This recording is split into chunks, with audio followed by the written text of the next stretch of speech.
Good evening and welcome to the October 9th, 2019 Planning Board meeting for the town of Raymond. The Planning Board will come to order. The board does have a quorum. I'll start roll call. Mike, start with you. Mike D'Arcangelo here. Bruce Sanford. Ed Kranich. Robert O'Neill. Greg Foster. Kyle Bancroft. Kevin Woodbury. This is a public proceeding, and unless the board specifically votes to go into executive session, you have the right to hear everything that is being said and to look at all the exhibits that are presented. Please notify the chair if you are unable to see or hear. The board works from a published agenda and will be considering tonight's items in the following order. We have one application today from Keystone Investment Group. In each instance, the burden is upon the applicant to demonstrate compliance with the provisions of the applicable ordinances or state law. All persons speaking, including representatives of the applicant and members of the public, are asked to stand at the microphone, state their name, address, and affiliation with the application for opposed or neutral. All persons speaking shall address the chairman. Any conversations must be held in abeyance until after the board has formally adjourned. After the board votes on the merits of each application, it will prepare a written notice of decision. Because the notice of decision may substantially affect any appeals rights, and also as a matter of courtesy, the board asks that those attending the meeting with regard to a specific application not leave until the board has completed its discussions. Appeals from adverse decisions must be filed with the Supreme Court or as otherwise provided by law within 45 days of this board's decision. Also, to be certain that you preserve your individual right to file any such appeal, you must be certain that the board's records evidences your appearance this evening in opposition as a basis and the basis for your opposition. Right. So our first new business is the Keystone Investment Group, which is second appearance, right, on this? It is, yep. Yep, and just I'm going to skip the town and go right to you. Sure. So Dustin Roma with DM Roma Consulting Engineers representing Keystone Investment Group LLC, proposing a construction of an additional duplex building, 1455 Roosevelt Trail. We were in front of you previously as a sketch plan application, and since then we had put together grading and drainage plan, a final septic system design for a leach field over in this area, and utility design for the proposed duplex. We did have an opportunity to review Mr. Seymour's memo along with Wayne's memo as well from the fire department's perspective. We met with all of us together in Scott's office last Thursday and went over the plans and how we intended to address some of those comments. A couple of those comments had actually been brought up at the planning board meeting, but we hadn't fully addressed them at the time of the submission. So these plans that you have in front of you here tonight address those last few remaining comments that Jim had bulleted out in his review memo here. So I think most efficient thing, I'm just going to go down here and just kind of explain how each of those have been addressed. And again, these are all discussed at our meeting with Jim and Wayne on Thursday and then reflected on these plans. So one question was about the existing well and whether or not it would be sufficient to provide water to both the buildings. So we did show a potential second well location that could be installed that's outside of the 100-foot setbacks of the leach fields, and kind of designated that area for an additional well if it's needed. A lot of our discussion focused around fire protection needs for the project. One of the concerns was whether or not this driveway here was going to be deep enough for a fire truck to be able to pull in and back up and exit the site without hitting the garage. So we've added a second hammerhead turnaround in this location. What that does is basically this portion of the driveway would function as geometry as if it was a dead-end road. So we've got this additional turnaround area that we're going to sign as no parking, and it would be, in addition to this area, which we're also going to call no parking. So a fire truck could come in, back up, leave this way, or in the event they come in this way, they could certainly come in, back up, and come back down. This area serves as a turnaround area as well, so again, we've got multiple points where vehicles can come in and turn around, even larger vehicles, and exit out without having to back out onto 302. We've also revised the plans to remove the overhead electrical line that's coming to the existing duplex building. We're going to be installing it underground, so when we run buried electrical to this building, we're going to also run it underground and swap out the meter here on the building to bring that underground. The other item, there was a memo that Wayne had put out on the 4th, which addressed kind of what we had talked about on the meeting last Thursday, specifically that the existing duplex building, as a condition of the construction of the new building, would have a addressable fire alarm installed in the building now. And in the future, if renovations were done to that building, then we would install a sprinkler system at that time. But that's in lieu of, because we weren't proposing any changes to that building right now, so we wouldn't have to go in and completely retrofit it with a sprinkler system. But at a time in the future, if work is to be done, then we would do it then. When you're changing occupants, something like that. Right, well, if any physical work is to be done on the building, then as part of the building permit application, that would trigger the need to upgrade that building with a sprinkler system. Okay, but that would be put off till sometime in the future when you had work to do. Right, but for now, we'd put an addressable alarm system on there so that if there were a fire, that it'd be notified at the Right. fire department, Okay. so. Yep. And then all the widening and everything is similar to what we had proposed previously. All that information will be added to the site plan as conditions of approval. What we propose to do is wait for Jim to basically just completely draft his findings of fact. That way we can mirror those onto the site plan, and we'll make sure to include all those on there as well. Number 3, verification of septic design by CEO. We did talk about that at our Thursday meeting, and it was just a question about the proximity to the other system, and I believe Scott indicated everything was okay with what we had proposed. Number 4, crowning of the driveway. We've included grades on here, which actually sends the water off the sides of the driveway rather than sending it right down the middle. So the grading's been updated on this plan. The removal of the existing roadside culvert. Jim's just asked us to confirm with DOT that they're okay with us getting rid of that culvert. That culvert had been buried for many years. They've just gone out and started ditching some of that area and had that completed, so this culvert's now exposed.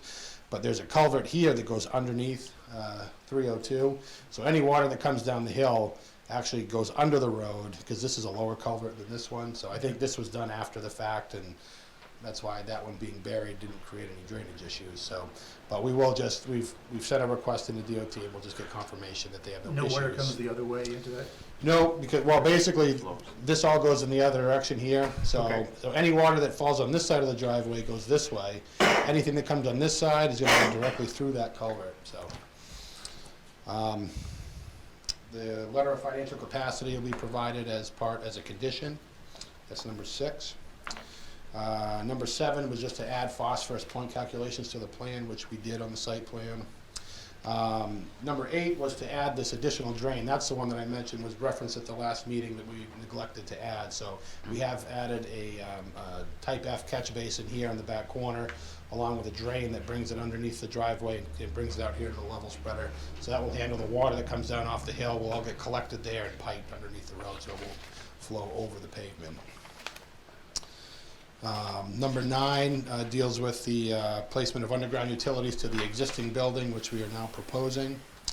And number 10 has to do with the maneuverability of the vehicles in and around through here. So again, adding the additional hammerhead addresses that previous question. So, so I believe with that, that's just a highlight of how we've again addressed these last few comments on this plan, and I'd like to hear any questions that you may have about this, and we'll continue to work with Jim after this just to make sure, again, all these conditions and everything get added to the plan prior to the board signing anything. Dustin, just as a point, we've been seeing a lot of you. The board has like a long-standing rule not to accept things the day of the, because we just don't have enough time Sure. to view it over and things kind of get passed through. This is a little bit different because it's really just addressing the conditions that were Right. already discussed. But in the future, just so you know, it's not normally that we would accept something to review the day of the Mhm. meeting. Yeah. I have a Okay. question about the septic system. Because it's a proprietary system, it doesn't require the square footage to get the same yield, I guess, as a standard one.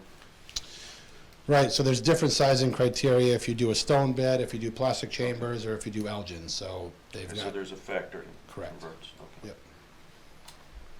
So can I just ask about the well? Are you gonna, is that gonna be tested in terms of how much water is coming in there prior to everyone moving in and then maybe finding out that it's not gonna work, or? yeah, so basically, the plan there is to, we'll consult with the well driller and look at the yield of that particular well. If it's in question, we'll drill a new well, because we don't want to have water pressure issues for tenants, so, So you would do a yield test on an existing well? yeah. And there's no cistern involved now. You're gonna run it right off the well. Correct. How old is the existing septic system? I'm not sure exactly when this was built. I'm not sure the age of that system. I mean, the soils out here are fairly good. We've got area, this is the location of that existing field. If there were to be a failure at some point in the future, we've got room kind of on adjacent sides to replace it if we needed to.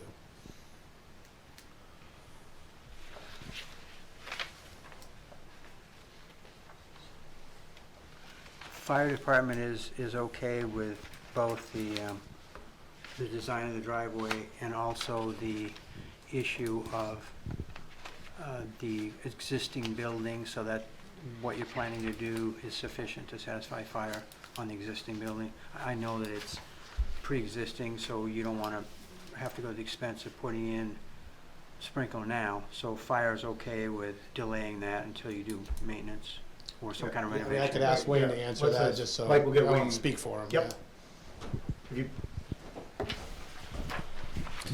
Yeah, we met with Dustin, and this was an alternative that we came up with to the fire alarm system. By doing the fire alarm system, we're getting a quick notification to hopefully minimize the amount of water that we might need in the case of fire in the existing building, with the caveat that any remodeling, anything going on with that existing building will trigger it, requiring a sprinkler system at that time, Thanks. Plus you're going underground with the electrical. and underground with the electric, which is a huge asset to us.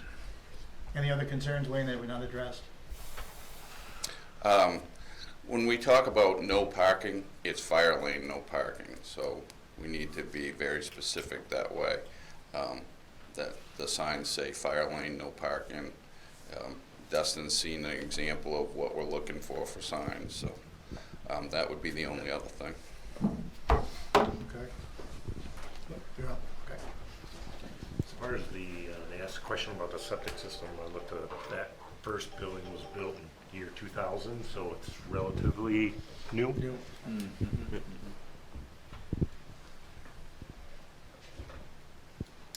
Any other questions to the board? I know this, I've got to, okay, just for a moment, I'm going to open the public hearing and then close the public hearing, leaving nobody from the public.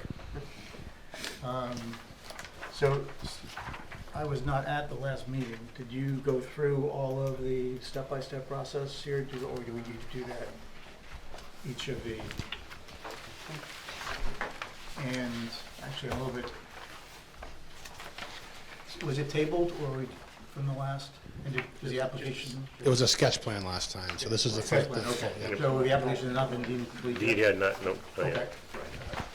So actually, we're a little bit behind. And the first thing I'd like to do is then take a motion to deem the application complete. So moved. Is there a second? Second. All those in favor? And all those opposed? Okay. Then my next question is, did you get a chance to go through each of these with,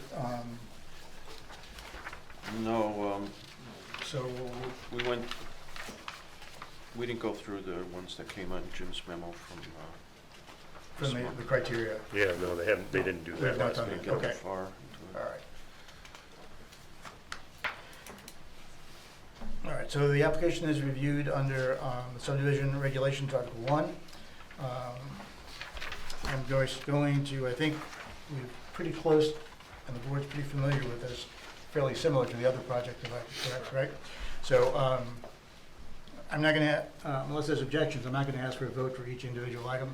I was just going to read through them, what the item is. If there's somebody that would like to ask a question on it, or feels we need more discussion, please stop me. Otherwise, I'm just going to go through this. Alphas will not result in undue water or air pollution. In making this determination, the planning board shall consider the elevation of the land and the nature of the soils, the slope of the land, and the applicable state and local health and water resources. And I think that from your discussion that has been accomplished.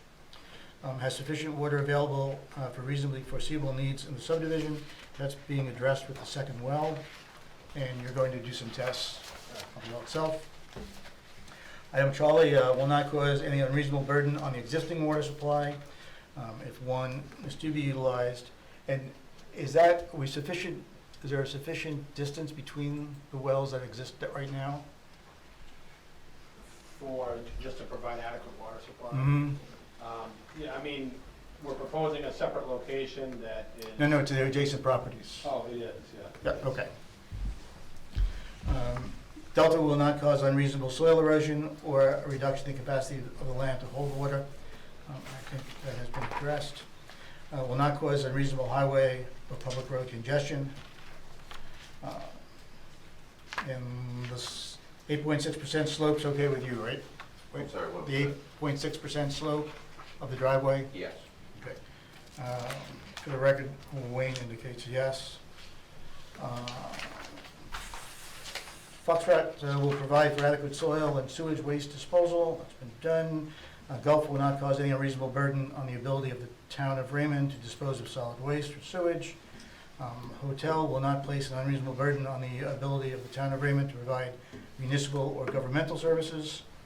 India will not have an undue adverse effect on the scenic or natural beauty of the area. And you submitted photos of the area so that we can determine that?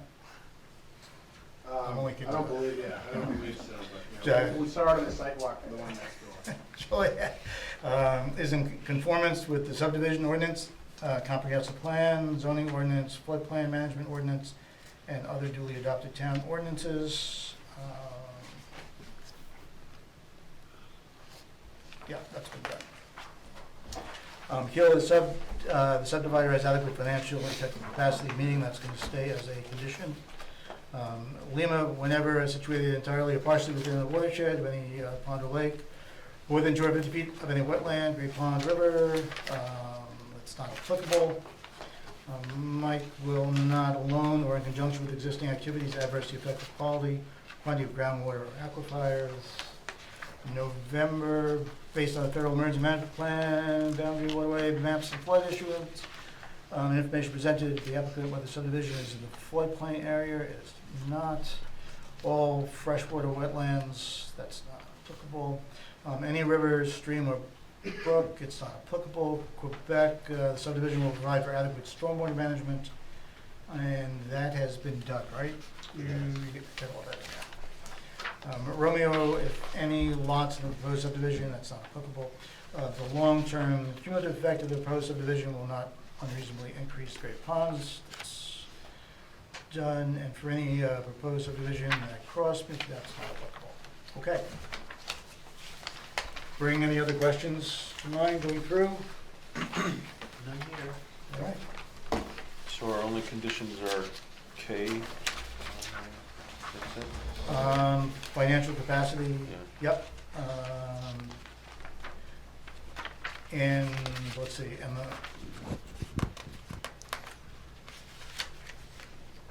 All of the fire department's comments are going to be added as conditions of approval, so they're enforceable as well. yeah. And what about, and the culvert, we're gonna just leave as, Yeah, you could just say that requires just confirmation that DOT DOT approves the confirmation. removal of the culvert. That 24-inch that crosses 302 is operational, functional? Yeah, like I said, the culvert for this driveway has been buried for years, so it just got dug out this year. all right.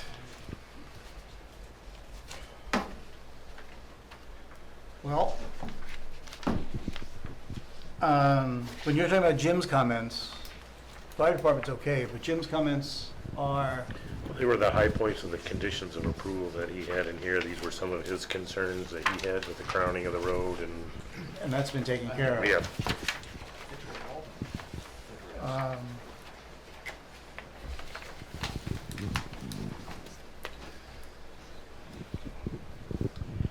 So we have item 6, the financial capacity, we have the culvert from the DOT, and we have the fire department's Mhm. memo, conditions, Condition. right? As noted in your letter, would that work? They're all in there, aren't they? There's 2 letters. Yeah. There's actually 3 memos you might have up in front of you. I've got one. Did you have the September or the October? October 1. October. October. So. Wayne, could you just go to, I'm sorry, could you go to the mic? Fire then. So, there was 3 memos that were generated. The first 2 dealt with a number of the conditions. The third one dealt with, the third memo dealt with language to address the fire alarm system, the sprinkler system, and for the existing building. So, those conditions are all laid out in 3 memos. We'll need to condense them into Right. a list. Do you need that cleaned up from us to you, or? We would need them cleaned up, yeah. Okay, we can do that. We can Okay. combine all that together and submit a new memo that has it all spelled out. That would be for you. perfect, yeah. And That add work for you? Yep. Add that no parking fire lane. Yeah, and that's in one of those memos, the no parking fire lane, so. So we can work with the fire department conditions, 3 memos, September, October, November? Not November yet. How September, soon I can get them? No, just the dates, rough, I mean, not only an exact date. Yep. Would you have them, that would be great. September 9th. was the September first one. 9th, October 1st, and October 4th. were the Perfect. Dates of the 4 memos. And I'll combine those all into one. Okay, thanks, Wayne.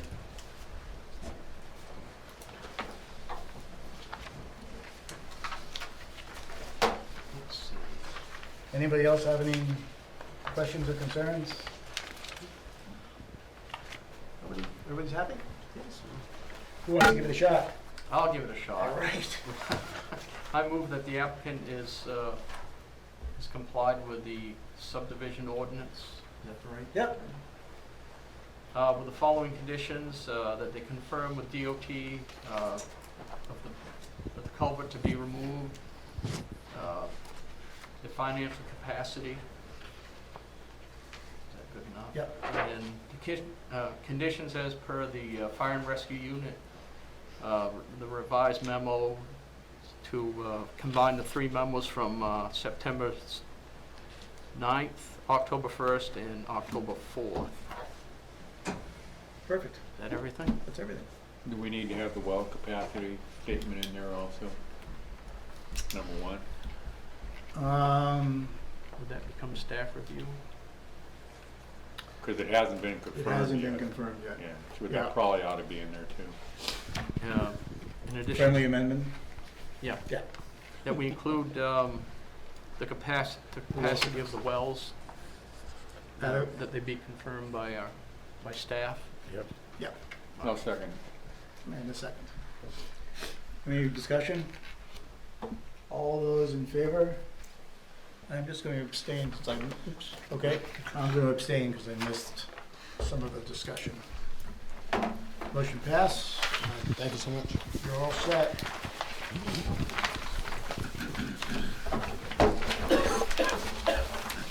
You notice we're not reading minutes anymore. Well, that's my next thing that I'm going to discuss. I'm glad you brought that up. I didn't even pay you to say that, did I? I think somebody is more than overwhelmed with their work. So, yeah, discussion on minutes. Here, it's a lot of work for Mary to go and produce those kind of narrative portion of the minutes. And she produces them from the video, that is being, from the video record. And in my experience, every time there has been an issue, either by the applicant or the board asking for Scott or Chris to go back and research, they have always gone to the minutes to find out when the meeting was held, and then gone to the video record to see exactly what the discussion was. So I've been talking with Mary, and I'm wondering why in our minutes we don't simply have the application that was reviewed, the vote that either passed or failed, and then simply directing anybody who wants the additional information to go to the video recording.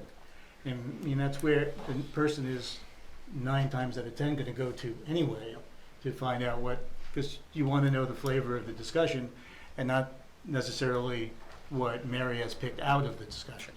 So that's my proposal to the board. What I don't know is whether or not that's legal, whether or not the lawyers will, what the lawyers will want to see. At the town meeting, I think, wasn't it passed that the official record of all the committees is Yes. the video recording? Yes. It is, Official it is, record. it is kind of a courtesy to do the minutes in written form. We just would want to make sure that it's okay that we don't have to do it at all, or Just give a summary, little.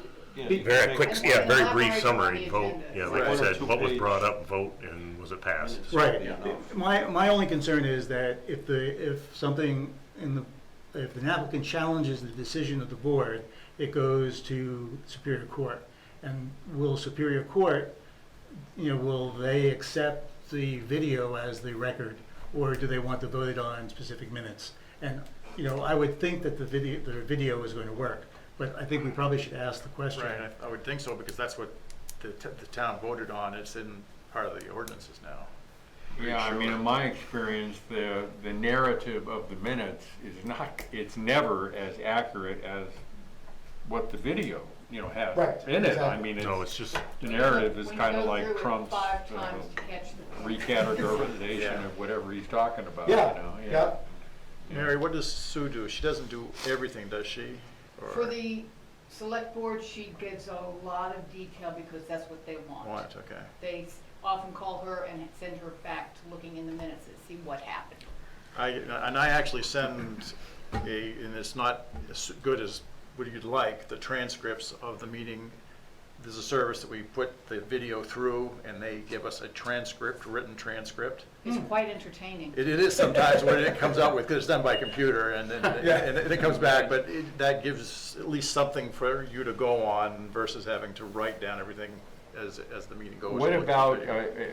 maybe ask your lawyer if it would be acceptable at the start of the meeting, instead of having the narrative of the minutes, have a statement submitted by the person who does the filming and the cataloging of the video, that the video of the previous minutes of the last planning board meeting has been checked, it's operational, it's on file, and they give you a statement, and we just read that statement as part of the opening in place of the minutes, and then go that- into the record. and that kind of puts a stamp on it. Yep.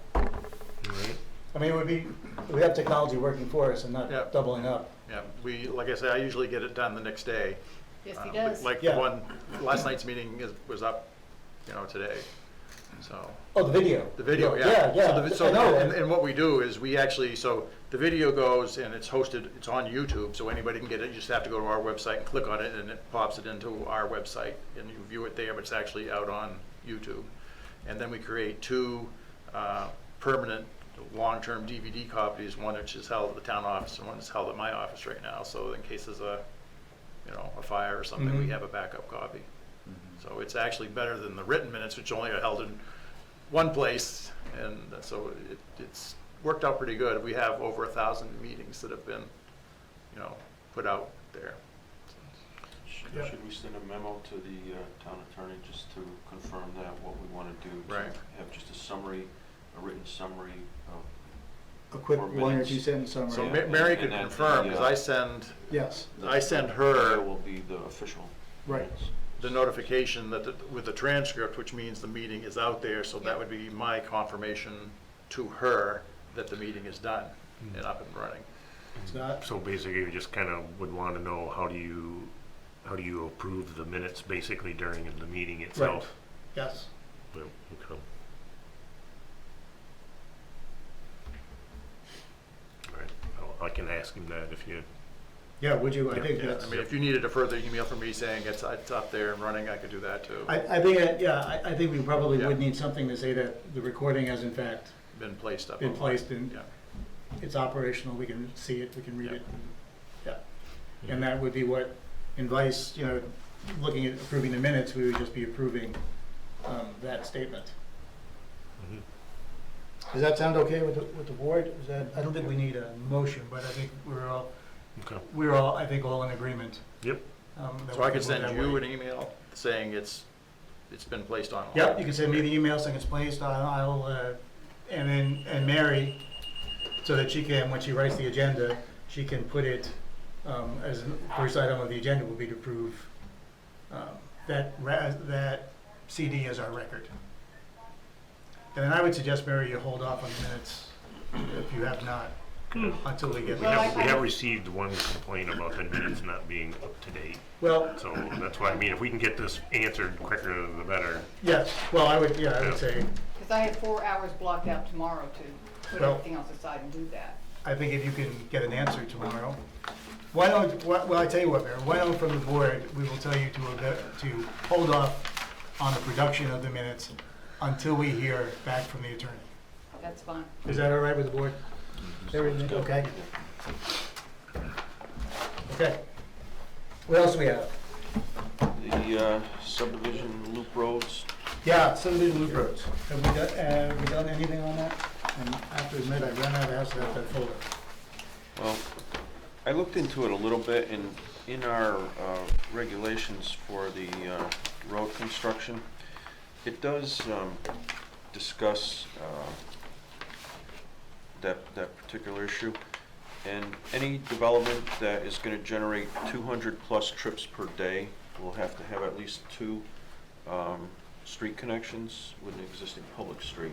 Right. So it does cover, a major amount of what would be our concern. I'm not sure what the factor is for trips per day per unit. I looked up some old Yeah, stuff about calculation, lines. right. Yeah, but This is what I have in my folder. Any of use. Oh, this is the, Previous things. Oh, yeah, Jim that's- had- yes, Jim okay, gave us right, that. Yeah, yeah. from other Thank you. towns. I think that is specifically addressing a true loop road, where we are looking at say, 85 with a big subdivision, that it would go like that. I think what we are more interested in is a road that would connect this to 2 different roads.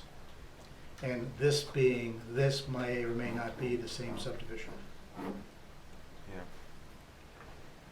That's I mean, what, if this did have the two connections here and here, this really wouldn't be necessary, and for these people, it would be, well, actually, for probably most of them, they wouldn't like that. no, they're not gonna like it at all. No. It's gonna, And I think that's one of the, would be there. the thing you have Right. to worry So about it is, wouldn't be connected at all. are you going to make it into a shortcut, for people to cut through correct, a residential area, which you don't want to do? which we don't wanna do. But the advantage would be if the other division is here, right, then for trash collection, for bus pickup, you could come through this way, or maybe even eventually go through that way.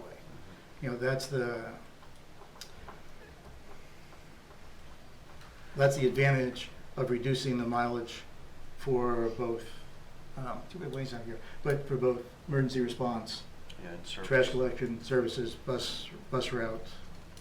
But you're right, these guys would not be happy. And I don't know how to, none of the ordinances, I think, address that. Have you, come across it, Scott, as to? No, you basically, you buy the lot where you buy the lot. If that happens to be the one where the most traffic is gonna be coming in and out of. No, we're thinking, so if you, what would have been an example? You know, not a good example, but remember not that long ago, we approved a subdivision, it was connected to another subdivision by a road that wasn't used very often. Do you remember that one? There was one also. 121 Oak Ridge, I think. Yeah, yes, Oak right. Ridge, yeah. Yeah, But that was a dispute on that one, wasn't it, as to whether or not, so that continuity, it was basically gated off, correct, yeah. correct. That other road it connected to was a dead end, wasn't it? Or did it? Well, it connected up to Daggett, Daggett Drive and Yeah. Oak Yeah. Ridge. Oak Ridge and up to Right. Daggett. And I'd be honest with you, I wasn't here at that time, I don't know the circumstances why it was closed off. Oh, well, that's not important. Yeah. It was just, it was that type of arrangement is that we would be looking at a subdivision going in where we would be either mandating or some way saying that we would like this connected Mm-hmm, to this other subdivision, mm-hmm. right? Whether it can be is the issue, and, Yeah, because, or do we not even address it to another subdivision, but we just lay the groundwork now to have a road dead end at the end of the property that can be used at some future time if other land is developed. yeah, because right now, there is one subdivision, a gentleman owns lands that abuts to it, and right now, there's a right-of-way that comes in and stops at his property. He was interested in seeing that he could possibly do a subdivision on his lot and attach to that and be able to use that road. However, it gets kind of complicated because right now he'd either have to get the people that are already in phase one to sign off on it as well as the general contractor to give him access to use that. And I don't know if we'd have to word it somehow that they would be given that or, It would be a private road that he's connecting to? yeah. That makes See, it a that's lot where, more yeah, complicated, yeah. yeah. And that's the other thing is are some of these roads, is Raymond going to be a little more open to Yes, our town roads if they're connectivity? well, that's what I got from the selectmen. Okay. I don't want to say unanimously, No. but I did get an overwhelming, Okay. I did get a yes, we are receptive to accepting the town road, which may be, in the situation we're talking about, that other subdivision then that is maintaining that road, in their road association would be able to turn it over to the town. And so they would not be as, Yeah, wouldn't be, yeah, they'd actually free them from their burden from, right, Yeah, but is the town gonna accept the roads and the conditions that they're in because the town specs or They- what generally? they're kind of, there are a couple of them out there that have done this rock sandwich thing that is really not, Nate said he didn't like it. Yeah, And there was a question as to whether or not the town would ever accept that. Right. But, I mean, as far as the width and that, when they put some of these roads in, they already meet, except for paving, they already meet this town which is a standards huge, anyway. when you go from a private road to using a good gravel cap to a pavement, I mean, so who would say that we have one of these guys that abuts a new subdivision? Right. The new subdivision will only pave, or it's gonna hook into that second subdivision. Will the town take on that road without it being paved, with half of it being up to spec and the other half of the exit they tie into not be? right, probably no, Yeah. would be my guess. Yeah, Probably should. But they should, yeah, but I mean, that would be something we could work into the ordinance as to whether or not, what level the town would accept to that adjacent road. It's hard to quantify it as far as how much money it would save the town, but it may, in some cases, be a considerable amount of money, over the long haul. and then going forward, if we decide to do that too, I mean, that could be one of them that they do put paving in the new subdivision roads. Right, So that going forward, you just have to tackle the old ones and figure out how to way to deal with them as to when they come up, as to how you could deal with them. Is it something that could be phased in or something that would have to work for the existing roads that are not paved?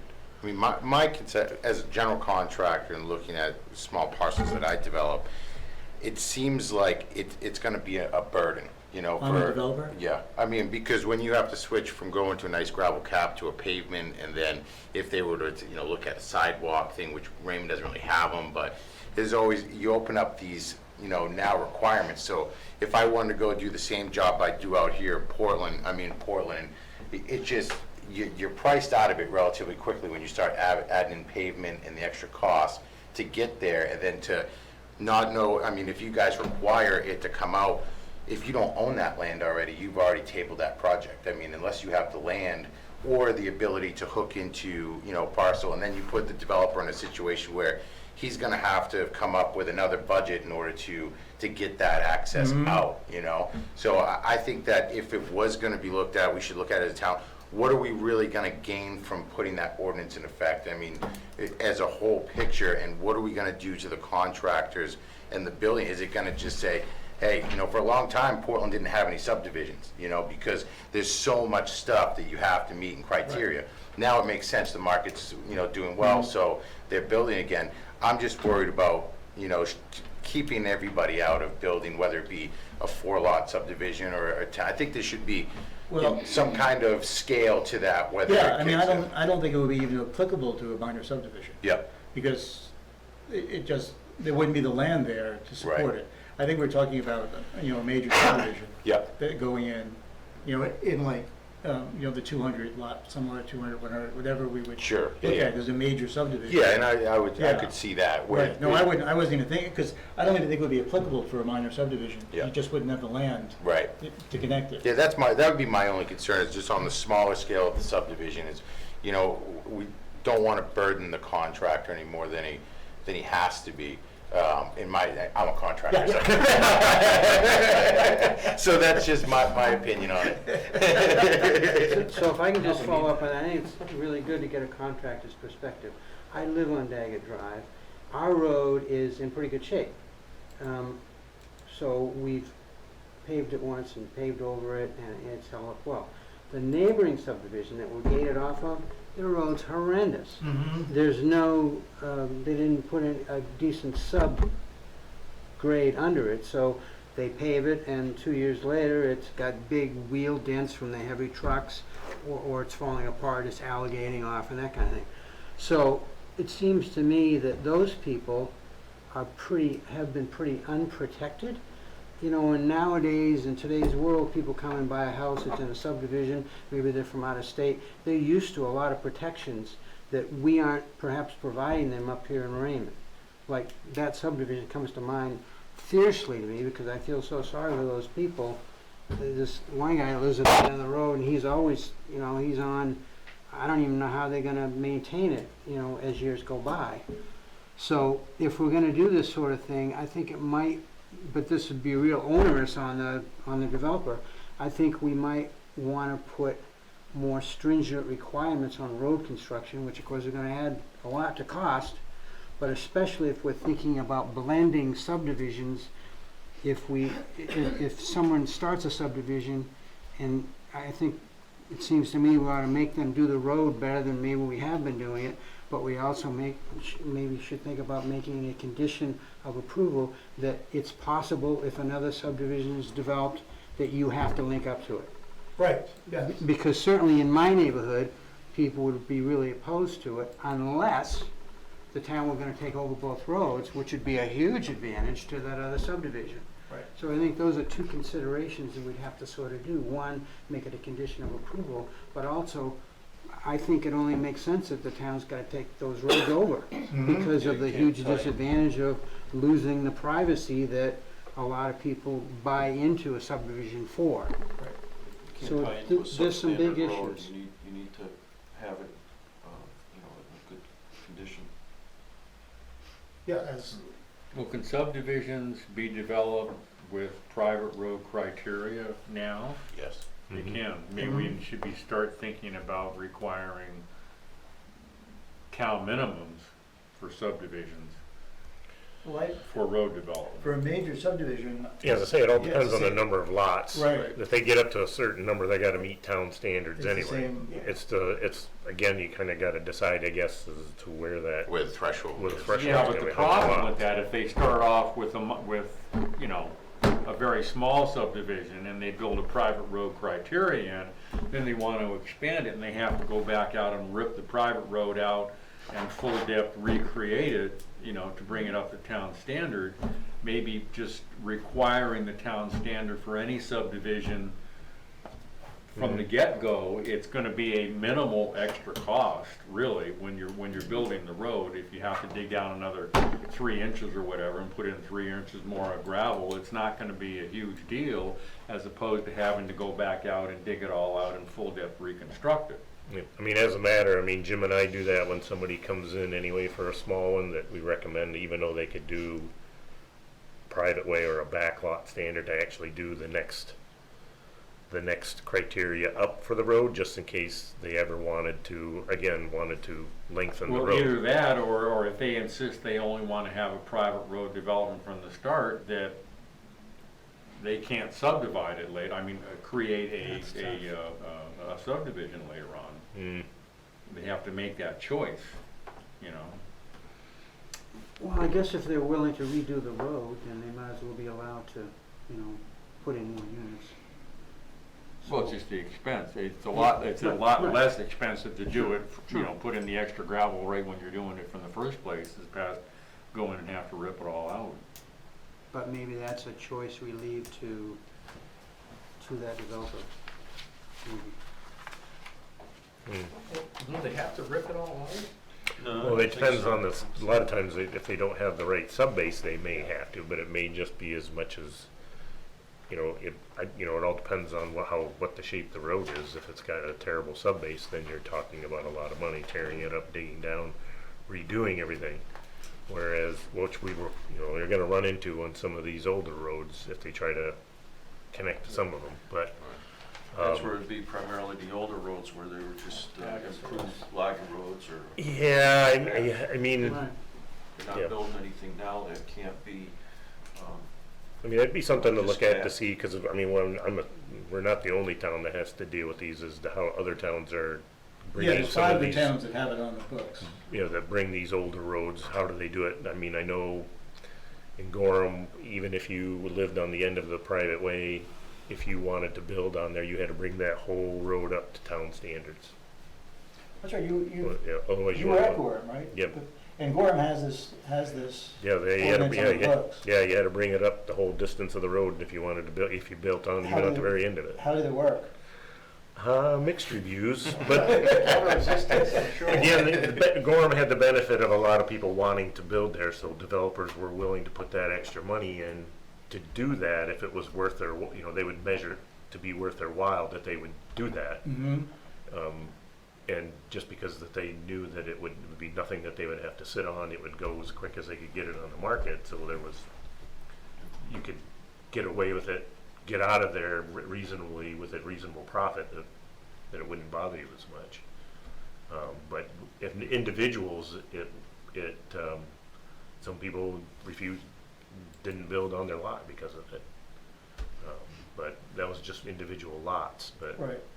I mean, you might run into that. We got some of these roads here that some sections are really good, some sections are bad.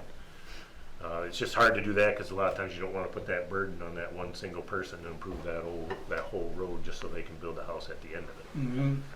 Even though half of it's in great shape and the other half is not.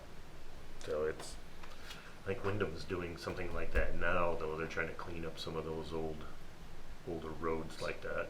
But So Scott, the way that worked, as I recall, is like 1 to 5 houses was a certain threshold, and then 7 houses brought it up to another threshold. You had to build a road better because there'd be more traffic and it would wear out quicker. Yeah, So if someone had 5 houses in there and they wanted to put the 6th house, that put them past that first threshold, and then they'd have to do the whole road. Right. Yeah. And to me, it sort of made sense. I mean, nothing's perfect, that's for sure. But then that would be sort of the choice that the next guy would have, and it would allow the first 5 people to come in and not have to put as much money in. Yeah, right. Mm-hmm. So instead of having one threshold for the whole town, that would be really quite expensive, you look at 5 compared to 50, and 5 houses compared to 50, you're gonna have a lot less traffic, a lot less wear and tear, therefore you don't have to put such a nice road. that made sense to me, but certainly not perfect.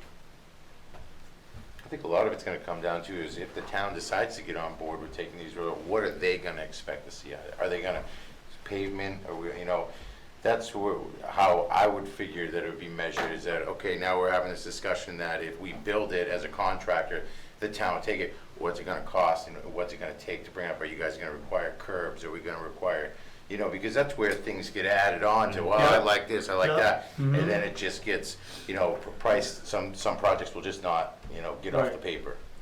I did not talk to the selectmen about that, but my feeling was, from what their comments was, that they were expecting it to be paved. Right, I don't think they were expecting sidewalks or sure, curbs, yep, but they were expecting it to be paved. yep. I mean, that might be a good input, and get something from Nate on that as well. Nate White, as far as what he'd like for, if, you know, for a subdivision, what they were gonna. Whether they would, what they as far as the road require. acceptance goes? Yep, And well, we certainly should ask. does our town guys have the capacity, looking out 10 years, we switch to this, and then, you know, say this cycle continues, and then another cycle, are we gonna be able to keep up with this if, you know, we keep approving subdivisions? We have some space in town, I think that we still have a lot of area that yes. can be developed. You know, what's the capacity of the town if they set the rules and everybody starts following them? Are they gonna be able to keep up with that extra work? Are they gonna be able to keep up with, you know, everything that goes into maintaining, you know, all All the that, roads. snow plowing, you know, ditching, so on? Yep, Yeah. yeah.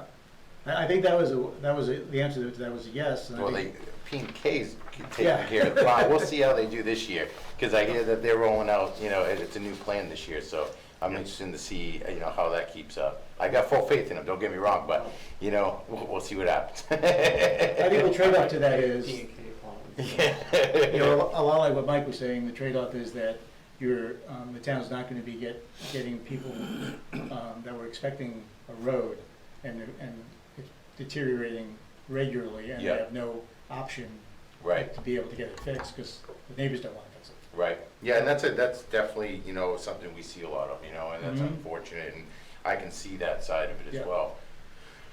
It'll be, I think that is a bigger picture, we need to see, you know, what's the benefit of enacting this? What's the real, I mean, we've talked about, you know, rescue and fire to be able to get in a little bit better. I mean, Right. there's some tight spots in town, but I think that moving forward with what we have in place, we generally take care of that with hammerheads and loops. Mhm. You know, trash collection, you know, does that help us at all? I mean, does it take away from the trash guys that have the private dumpsters? I mean, what's the real advantage, I guess, to the town and its people? And then what's the cost associated with that advantage, if there is any, you know, having that No, extra work? those are great questions, Kyle. Unfortunately, I don't even know how to address the cost side of that. Sure. I mean, I think it's easy to address the cost of how much it's gonna cost to produce it. Yeah, And probably even Nate could tell us how much it's gonna cost to maintain it, yeah, right? But on the flip side is, what's the cost of the fire and rescue saving, 2 minutes in a response? mhm, You know, you're not gonna be able to quantify that. absolutely, no, I You know, agree with that, yeah. Or, I mean, you probably could quantify it a little bit of the trash collection, because based upon X number of miles Right. saved, right? But that is gonna be a growing number. If it catches on and goes, Right, that will be increasing. You know, so, I mean, off the top of my head, I would say that it's not a money-saving yeah, proposition. It's more of a convenience and safety. yeah, You know, the kid spends half an hour on the bus instead of, right. 45, 50 minutes on the bus, Mhm. right? So what's the savings? But just in that instance, right, so we extend these roads out, and then our bus routes all run longer. We use more fuel to go down, instead of picking up at a central location. Well, you should use less fuel. That's the whole point. If you're driving less mileage, you're gonna use less Well, fuel. if you access those loop roads and you run, say 85 Plains Road 121, we have pickups at, Daggett Drive, Tower Road, everybody walks down in there. Now, if we have to send a bus up into every one of those, is there Oh, any you- savings we have? No, but you wouldn't. I mean, that would. They would just still Yeah, continue, okay, sure. yeah. Fair enough. All right, so how do we proceed? I mean, I think we'll have to make sure Jim listens to the CD here. Yeah, A solid marriage. we'll bring him up this to, I'll bring him up to par on that and see, I think we'd wanna get some input from, I mean, it sounds like need to kind of really focus on what we're gonna do for cutoffs, what we'd like to do, and then maybe Jim can get it in a presentation enough that we could kind of start to mold it into something. Yeah, maybe Jim could pick what he likes best. And either you or him talk to the other towns as to what problems they've had Mm-hmm. with it. You know, the 5 towns that have it, as to whether or not, you know, how it's worked, Yeah. and what problems they've had. And maybe we could try to work that stuff out of our proposed ordinance. Mm-hmm. Yep.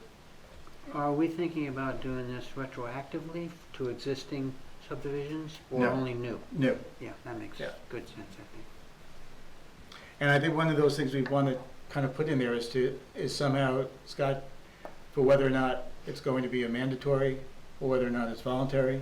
Mm-hmm. And is it going to be mandatory with conditions that the planning board can say, you know, these conditions are not met, or these conditions are Yeah. indeed met, and this has to be done. Yeah. Yeah. Because I know just about every subdivision that we did in Gorham, it was paved. That was, but most of those were probably 20 to, we know there was some probably around the 10 range that they paved the roads. 10 homes? Yeah. Yeah. You know, that seemed to be the biggest, but a lot of people paved them anyway, even the ones that had just 1 or 2 houses on it because they wanted it paved. But Gorham's a little bit different market as well. Oh, yeah. For You sure. know, that's what I mean. But I Yeah. mean, that's the other thing is that you're trying to embrace that Raymond might be in that situation. And it's better to kind of be proactive rather than Exactly. wait till it gets here and then like, oh, all Right. right, now we got to figure it Right. out. Basically, be in the mess that Wyndham had, like cleaning up with some of their roads. I mean, we've got a little bit of it now, Right. and some of these camp roads are always going to be like that. Right. But, And we learned a lot during our last cycle yeah. on the subdivisions.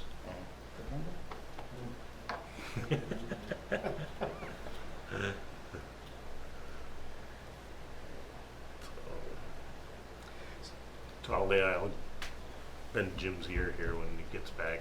Okay, And, and we could get something, just, you know, just a draft to at least start looking at. So Kyle can pick it apart for us and tell us how much. It's a good picking. Get all his buddies to pick it. Yeah. They will too.